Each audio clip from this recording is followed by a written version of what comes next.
enfin, je suis en direct.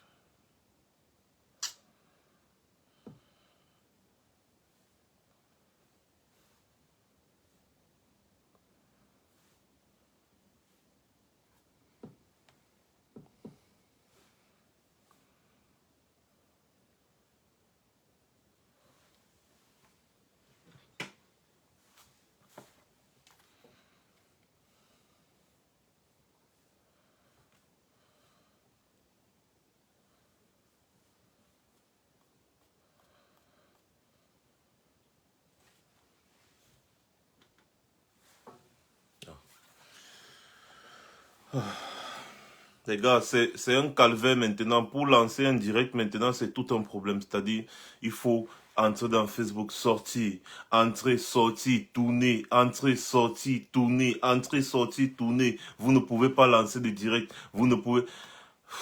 C'est fatigant. C'est fatigant vraiment. Bonsoir à tout le monde. Le temps qu'on partage très rapidement. Et ensuite, comme d'habitude, on se lance. Moi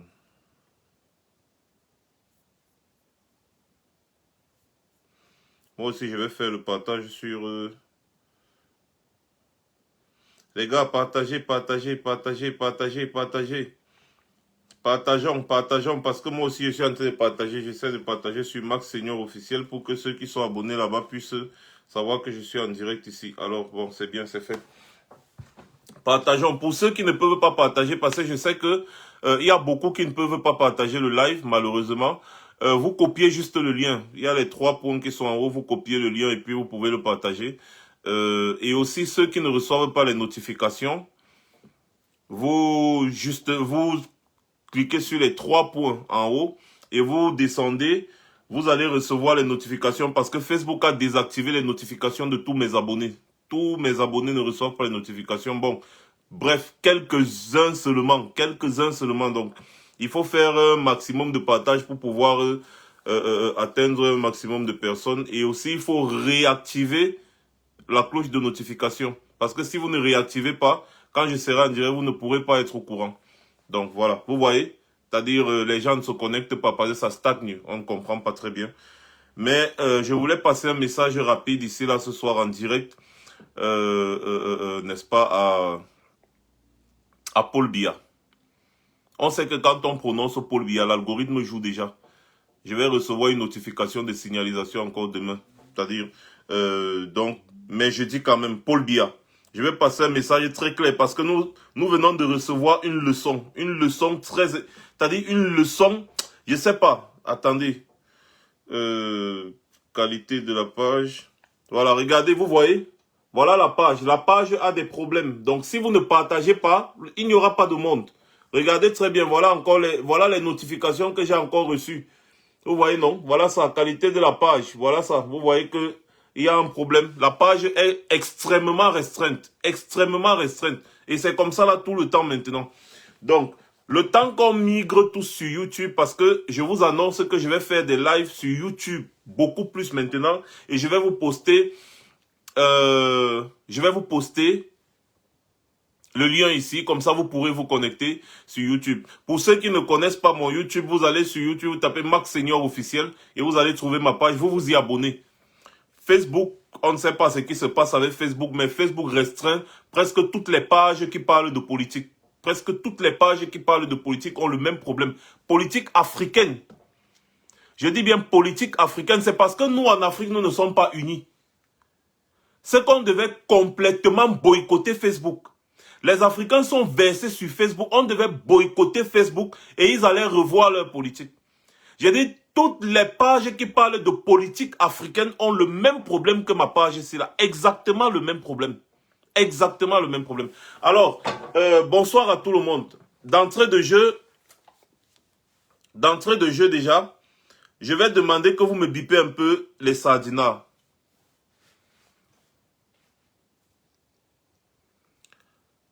Je vais d'entrée de jeu demander que vous me bipez les sardinats parce que c'est très important le message que je veux passer. Ah non, écoutez, chacun a son message qu'il passe. Hein? Voilà donc, le message que je veux passer est très important. Donc, bipez-moi autant de Sadina que vous connaissez. Jean de Dieu Momo, bipez-moi David Eboutou et consorts. Surtout les gens comme David Eboutou, là, bipez-les un peu. Parce qu'il faut qu'ils sachent ce qu'ils doivent faire. Les gens aiment se vanter qu'ils sont des intellectuels. On ne sait pas si c'est des intellectuels de Macabo ou c'est des intellectuels de patate. On n'en sait rien. Mais bipez-les. Parce que nous venons de recevoir une leçon incroyable venant de la Côte d'Ivoire. Une leçon vraiment phénoménale venant de la Côte d'Ivoire. C'est ce que nous disons ici depuis. Rien ne vaut le dialogue. Rien ne vaut le dialogue. Rien ne vaut le dialogue. J'ai dit ça 3 fois. Le président élu a demandé à ce que une rencontre, excusez-moi, le président lui a demandé une rencontre avec Biya depuis pour lui faire des propositions afin de régler tous les contentieux et tous les conflits qu'il y a dans ce pays-là. Mais le grand-père Sadina s'en fout que les Camerounais meurent. On vous a dit ici que les Sadinas là, qui sont au pouvoir se nourrissent du sang des Camerounais. C'est des sectaires. C'est des gens à qui on a dit que pour qu'ils puissent se maintenir au pouvoir, il faut que le sang se verse. C'est quelque chose de mystiquement d'abord faux. On leur a dit ça, que si le sang ne se verse pas, vous n'aurez plus la puissance de rester au pouvoir. C'est pour ça que ces gens privilégient la guerre au dialogue. Cette image de ces 2 hommes doit parler à tous les Africains et à tous les pays africains où il y a des conflits actuellement. Les pays africains où il y a des hommes qui sont au pouvoir et qui n'arrivent pas à discuter avec les personnes avec qui ils sont en conflit ou alors des personnes avec qui ils ne s'entendent pas. Cette image doit vous parler. Parce que l'histoire de ces 2 hommes, ce n'est pas une histoire comme n'importe laquelle. L'histoire de ces 2 hommes doit parler aux Sadina de Yaoundé. Ça doit parler aux Owonangini.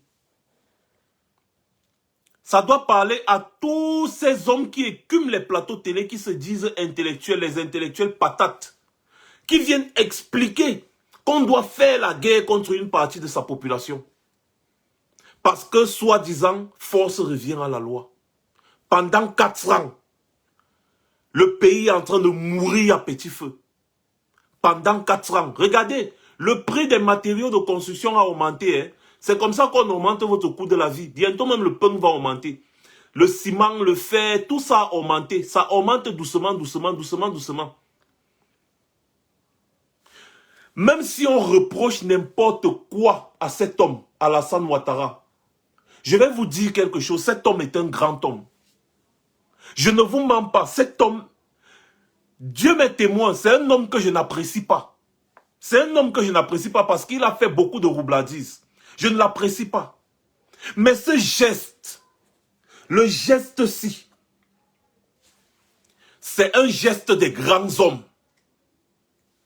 Certains viendront dire, il fait ça parce qu'il veut assurer quoi ou je ne sais pas. Je m'en fous. Ça, c'est le geste des grands hommes. Les hommes qui savent que des fois, il faut mettre fin à certains conflits. Le simple fait d'avoir reçu le président Gbagbo, n'est-ce pas? Ça démontre que cet homme est un homme mature. Nous savons très bien que c'est un valet de la France-Afrique. Il est tout ce qu'on peut connaître de mauvais. Mais ça, c'est ce qu'on appelle la grandeur, la hauteur. Parce qu'avec ce geste-ci, il va éviter un conflit qui pouvait arriver à n'importe quel moment. Oui, parce que la venue de Gbagbo en Côte d'Ivoire pouvait créer une explosion à tout moment. À tout moment. Pour tuer ça, il a eu la grandeur de faire ce geste. Ça, c'est un homme d'État. Ça, ce sont les gestes d'un homme d'État. Regardez, main dans la main. Main dans la main.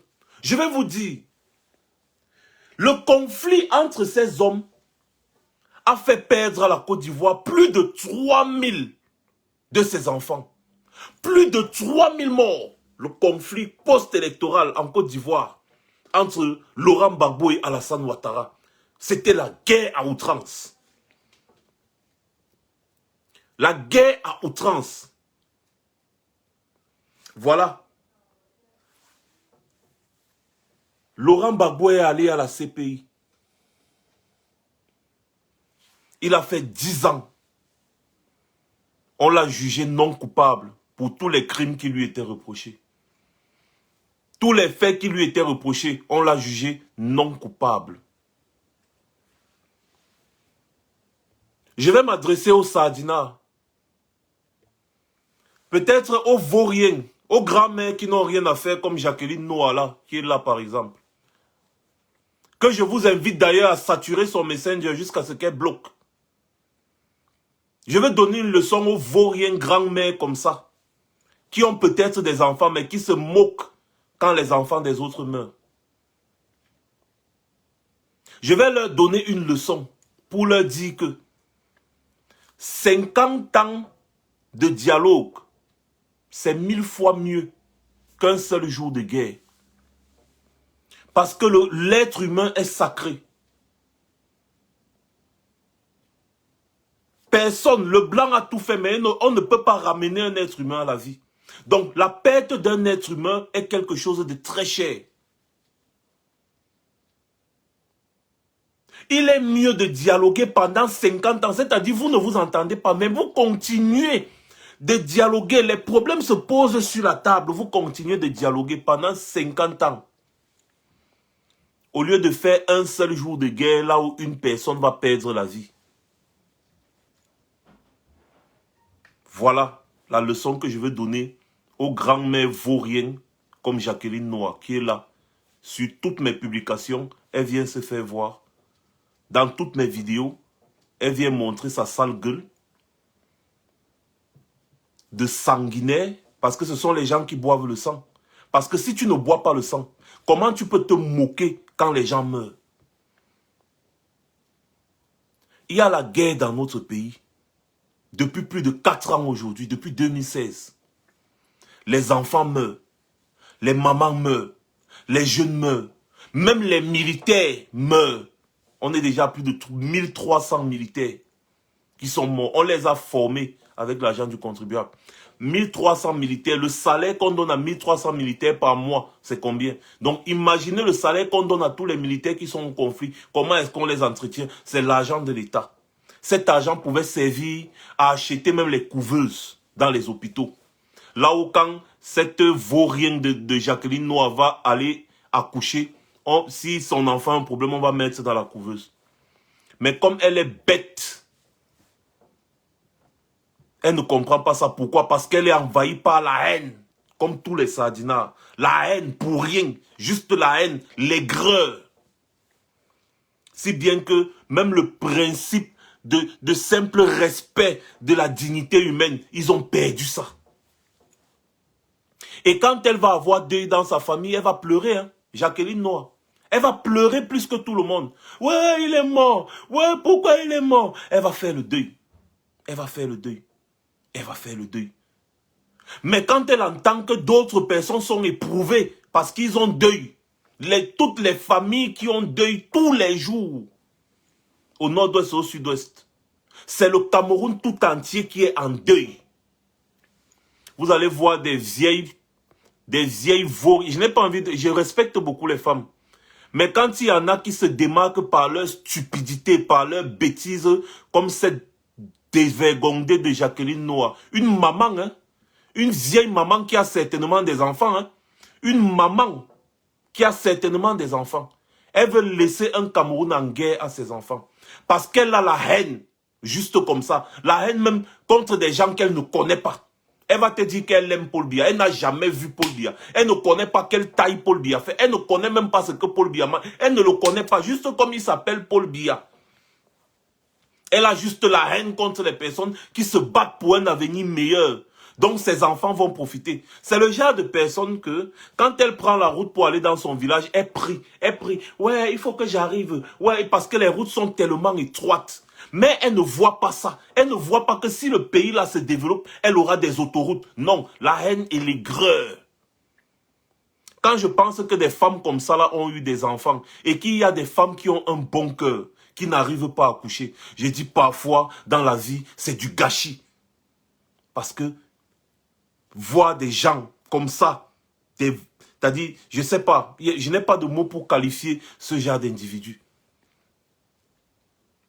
Sachez, Jacqueline Noah, sachez que un jour de guerre, c'est catastrophique. Un seul jour de guerre, c'est catastrophique.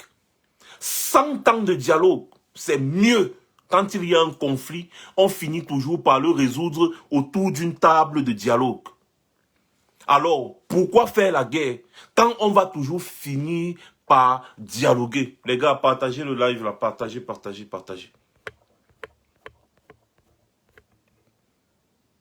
Partagez. Avant que je continue.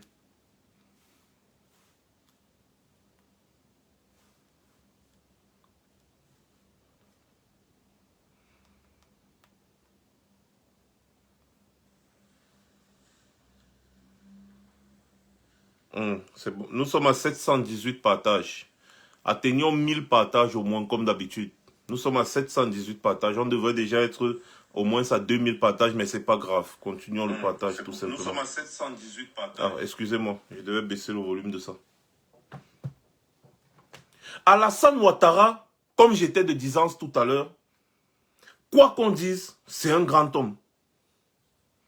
C'est un grand homme. Ça, je vous le garantis. On peut lui reprocher tout ce qu'on veut. C'est un satrape, c'est un France-africain, c'est un ceci. Mais ce qu'il vient de faire là a évité beaucoup de choses à son pays.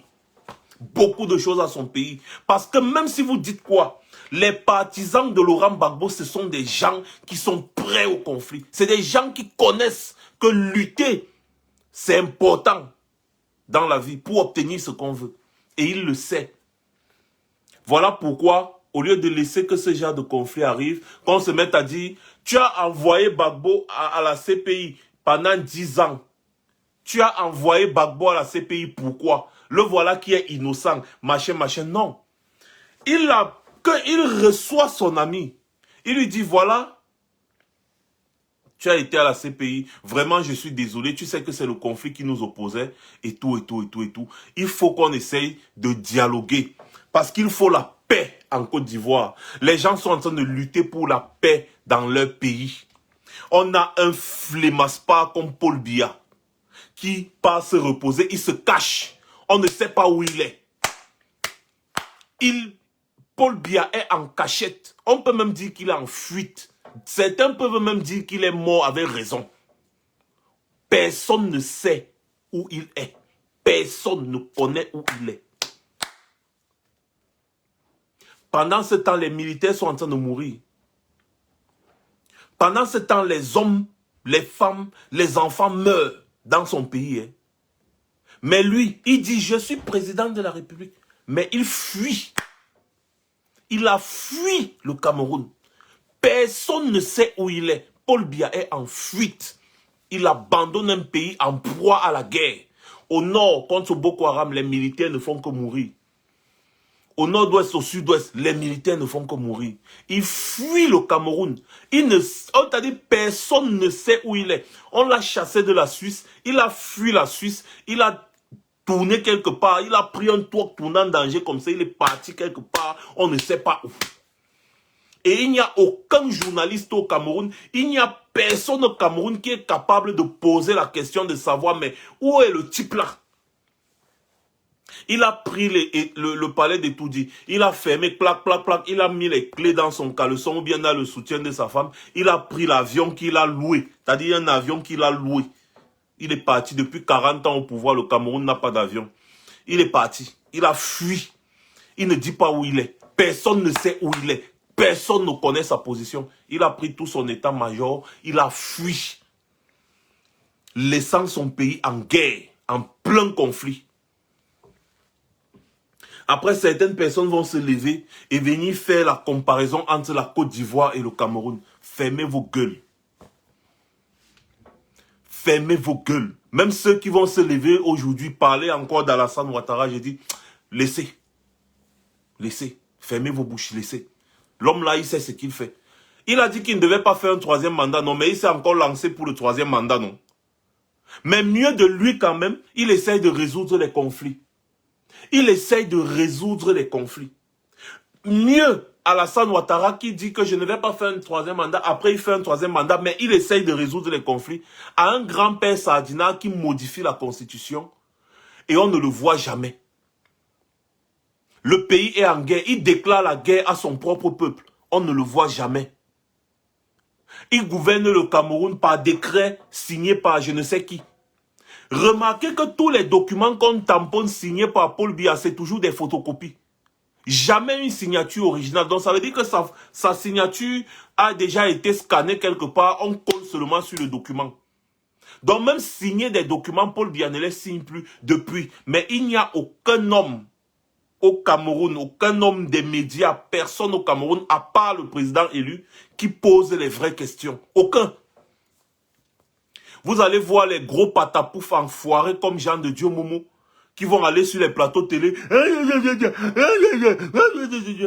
vociférer du n'importe quoi, matin, midi, soir, parce qu'il espère que le régime Biya sera éternel, parce qu'il est tellement stupide, qu'il oublie que le régime, personne, rien ne peut être éternel sur cette terre. Voilà.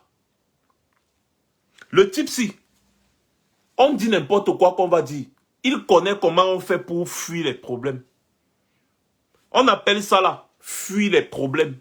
Il fuit les problèmes. Et il a su ses arrières parce qu'il sait que les Ivoiriens vont se rappeler de ce geste. Il est intelligent. Il est intelligent. Appelez Jean de Dieu Momo. Ouattara n'était pas obligé de faire ça. Il pouvait rester en conflit. Faire comme le grand-père Sardina. Faire comme les gens de Dieu Momo. Ou bien les Claude Abbé. Ou les Aboya Manassé. Ou tous ces idiots-là. Il dit que c'est nous qui avons le pouvoir. Comme j'ai vu un autre énergumène, je ne sais pas où il s'appelait quoi sur le plateau d'Equinox. C'était hier. Hier ou avant, je ne sais plus. Le gars dit, il dit que, c'était hier je crois, oui, c'était hier. Il dit que tant que le MRC ne change pas de ceci, cela, ils n'auront jamais les autorisations de manifestation. Donc, un représentant du RDPC vient sur un plateau télé parler au nom de l'administration. Il parle au nom du préfet, du sous-préfet, du gouverneur. Un représentant du RDPC. Il a ce pouvoir, c'est lui qui sait quand est-ce qu'on va donner une autorisation de manifestation ou non à un parti politique, à un parti d'opposition. Et jusqu'à ce qu'il dit, il est clair dessus, il affirme, il dit que non, on ne vous donnera jamais, nous on ne va jamais vous donner. C'est-à-dire c'est lui qui a le pouvoir. Ils ne connaissent même pas comment fonctionne un État démocratique. Que quelqu'un du parti politique d'Emmanuel Macron va venir dire aux gilets jaunes que non, on ne va pas vous donner l'autorisation de manifestation. Hein? Il va venir sur un plateau télé se mettre à donner des leçons d'administration, alors que lui, il est simple membre d'un parti politique. Hein. Il va venir dire que non, le préfet ne va pas vous donner l'autorisation. Hein. Vraiment, le préfet ne va pas vous donner l'autorisation si vous ne changez pas votre mentalité. C'est que les gilets jaunes vont le manger cru, ils vont devenir cannibales sur lui. Voilà un pays là où les gens d'un parti politique sont tellement zélés. Ils ont tellement de la hauteur dans la bassesse. De la hauteur dans un rien. Ils sont en train de faire, c'est-à-dire le feu de paille. Parce que ce feu-là va s'éteindre très bientôt. Et ces mêmes gens vont fuir ce pays-là. Ils vont courir sans regarder derrière. Comme les gens de Mobutu ont fui quand Mobutu est tombé. Ils ont fui, on ne les a pas chassés. Personne ne les a chassés, mais ils ont fui. Parce qu'eux-mêmes, ils savaient ce qu'ils ont fait au peuple. Ils ont fui. Et c'est la même chose que tous ces supporters du RDPC là vont faire. Ils vont fuir avec leur famille pour certains. Et pour d'autres qui ne seront pas chanceux, ils vont abandonner leur famille derrière. Et ils vont fuir pour sauver leurs fesses. Rien ne dure éternellement. Rien. Il n'y a rien qui dure éternellement. Non. Rien ne dure éternellement. Ce que Alassane Ouattara vient de faire, c'est une grande leçon. Et il vient de donner un coup de poing à tous ses détracteurs. Il a fait ce qu'on appelle oser. Oui, oser, c'est exister. Ouattara, il a osé. Et pour ça, je vous tire un grand coup de chapeau, Monsieur le Président. Oui, parce qu'il sait ce que la présence de Laurent Gbagbo peut causer en Côte d'Ivoire. Déjà, le simple fait d'appeler, de dire le président Gbagbo peut rentrer en Côte d'Ivoire quand il veut. Et quand le président Gbagbo est rentré en Côte d'Ivoire, vous avez vu toute la cérémonie qu'il y avait. Les partisans de Gbagbo étaient des milliers en route pour aller l'accueillir. La police était là pour essayer d'encadrer. Il y a même eu une émeute parce qu'il y avait des débordements et tout ça. Et après, il a arrangé une rencontre avec le président Gbagbo. Parce que lui-même, il connaît ce que représente le président Gbagbo. Voilà le Cameroun, où vous avez un homme comme le président Maurice Kamto, qui représente quand même des millions de Camerounais. On a vu quand il se déplace. Quand le président Kamto se déplace, vous voyez des millions. Je vais vous montrer. Parce qu'il faut qu'on soit clair. Permettez-moi de vous montrer le genre d'homme qu'on néglige dans le Cameroun de Paul Biya. Permettez-moi de vous montrer, excusez-moi un peu. Parce que parfois la vidéo peut se cacher un peu loin en bas. Je pense que je vous ai posté ça ici là dernièrement. Que chacun voit très bien. Et que chacun comprenne comment le régime Biya fonctionne. Mais ouais, la vidéo là se trouve où là? Excusez-moi un peu les gars. Excusez-moi, le temps qu'on partage, je retrouve rapidement la vidéo là. Oh, pourtant je l'avais épinglé. Hein.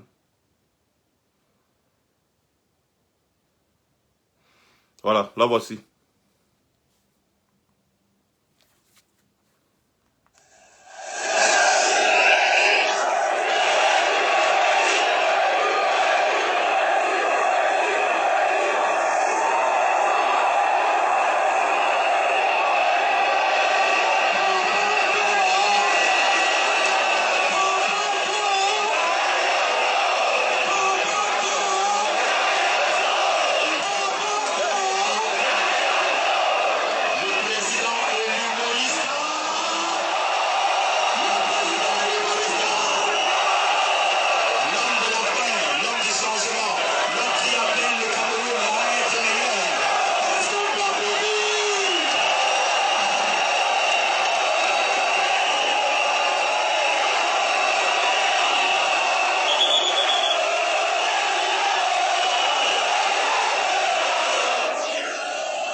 Vous avez un homme qui représente une foule. C'est-à-dire ça, c'est juste une petite partie des gens qui sont partis l'accueillir le jour où il revenait du Cameroun, de l'Europe. C'est-à-dire il revenait de sa tournée européenne.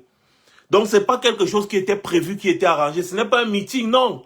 C'est un truc spontané comme ça. Regardez la foule en liesse, en joie, le cœur. Quand vous entendez comment les gars crient, c'est-à-dire même dans un stade, c'est comme vous voyez les fans, dans un stade de football, vous voyez comment les supporters, c'est ça. Quand vous voyez peut-être les supporters de Barcelone, comment les gars chantent en cœur, le cœur, ils crient le nom de quelqu'un en cœur, le cœur, l'amour, parce qu'ils ont l'amour pour la personne. Ce n'est pas comme dans les affaires du RDPC où, comme on a donné le pain et la sardine, les gens font seulement comme ça avec le drapeau. D'autres vont venir danser le mendiant. On tape le tam-tam, ils finissent de danser, on donne 2000, 1000 francs. Ils portent leurs pieds, ils partent. Le jour, Paul Biya n'a jamais fait ce genre de meeting.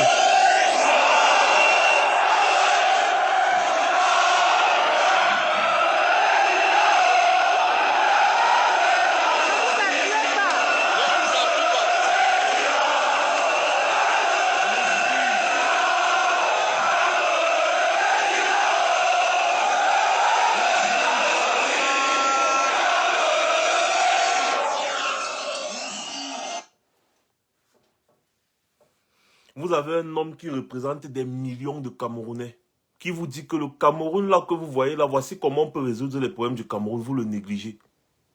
Et pire, celui qui est là, qui confisque le fauteuil présidentiel, fuit les problèmes. Il fuit les problèmes. On ne sait pas où il est. On ne connaît pas où il se trouve. Mais il veut toujours avoir le titre de président de la République. Or, le Cameroun a tellement de problèmes. Un capitaine qui fuit le bateau. La Côte d'Ivoire vient de nous donner une leçon phénoménale.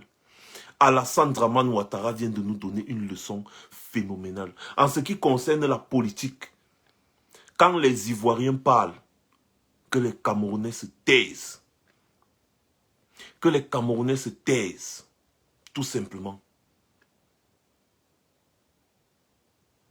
Voilà. Voilà, un autre va venir ici, il va dire que vous avez vu le meeting de John Fundi. Oui, on a vu. On avait vu. Bon, maintenant, c'est comme tout. On avait vu pour Fundi, oui, on avait vu, j'accepte. C'était un meeting, on avait vu. C'est passé, c'était dans les années 90, non. Maintenant, nous sommes en 2001. Et là, c'est Maurice Kamto. Vous avez vu le meeting de John Fundi. Voilà les réflexions de Sardina. Vous avez un homme comme ça, là, qui représente des millions de Camerounais. Vous-même, vous avez fabriqué vos faux trucs là. Vous l'avez mis deuxième dans l'élection présidentielle parce que vous saviez que non, le type Simasa, ouh, il a fait fort. Vous-même, dans vos fautes, vous l'avez mis deuxième. Quelqu'un qui est deuxième à l'élection présidentielle, selon vos chiffres, mérite du respect. Et non que des farfelus comme Jean de Dieu Momo viennent sur le plateau télé lui manquer de respect. Jean de Dieu Momo qui n'a même pas pu avoir 1% dans son propre village à une élection. Il va venir ouvrir sa gueule et parler au président Maurice Kamto parce qu'on l'a nommé ministre. La Côte d'Ivoire nous donne une leçon. Et voilà encore une preuve qui démontre à suffisance que Paul Biya est un nulard. Paul Biya est un homme méprisable. D'ailleurs, il ne mérite même pas mon mépris. Parce que le mépriser, c'est lui donner même de l'importance. Paul Biya est moins qu'un déchet. Il est moins que zéro à mes yeux. Allez lui dire que j'ai dit ça. C'est moi, Max Seigneur Ivoire. J'ai dit. Il est méprisable. Et il est moins que zéro à mes yeux. J'ai fait ce petit live rapidement juste pour vous montrer cette image. Rien que pour vous montrer cette image. Je vous montre cette image une dernière fois avant de vous quitter. Voilà ça. Les conflits, ça ne sert à rien. La guerre, ça ne sert à rien. Dialoguer a toujours été la solution. La guerre n'a jamais été une solution. Dialoguer a toujours été la solution. Et le rôle d'un gouvernement, c'est de s'assurer que les populations vivent bien. Et non de s'assurer à remplir leur poche. Non. Vous n'êtes pas au gouvernement pour vous remplir les poches. Vous êtes au gouvernement pour travailler. Vous êtes là au service des populations. Donc quand les populations se plaignent, vous ne devez pas utiliser les armes à feu qu'on a achetées avec l'argent de ces mêmes populations pour les tuer. Vous êtes les seuls responsables de tout ce qui arrive dans ce pays-là. Et vous êtes les seuls à avoir la manivelle qui peut permettre de régler tous les problèmes de ce pays-là. Donc si vous ne le faites pas, c'est parce que vous êtes des sanguinaires. Mais un jour, ça va finir. One day, ça va finir. Et ce jour-là, vous allez fuir.